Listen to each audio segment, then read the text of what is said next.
खबर आपको देंगे। पाकिस्तान स्पोर्ट्स बोर्ड की जानिब से सदर हॉकी फेडरेशन तारिक बुगटी को शोकाज नोटिस जारी कर दिया गया है। शोकाज नोटिस में तारिक बुगटी को 7 रोज़ में अहम सवालात का तसल्ली बख्श जवाब देने की हिदायत की गई है।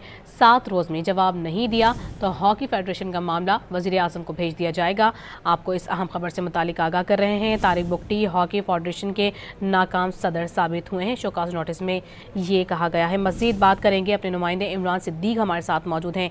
इमरान, क्या तफसीलात बताएंगे? पाकिस्तान स्पोर्ट्स बोर्ड की जानिब से पाकिस्तान हॉकी फेडरेशन के जो सदर हैं तारिक बुगटी, उनको शोकाज नोटिस जारी किया गया और 7 रोज में उनको तमाम तर सवालात किए गए हैं और तसल्ली बख्श जवाब देने की उनको हिदायत की गई है। अगर 7 रोज में उन्होंने जवाब नहीं दिया तो हॉकी फेडरेशन का जो मामला है वो वजीर आजम के सुपुर्द कर दिया जाएगा। और शोकाज नोटिस का मतन जो है वो ये है कि जितनी भी बेज़ाब्तगियां हुई हैं फेडरेशन में, उनके दौरे सदारत में उनका जवाब दिया जाए। अगर ये जवाब तसल्ली बख्श ना हुआ तो तारिक बुगटी, जो कि इस वक्त पाकिस्तान हॉकी फेडरेशन के सरबराह हैं, उनको अपने ओहदों से सबकदोश भी किया जा सकता है। जी, बहुत शुक्रिया इमरान आपका।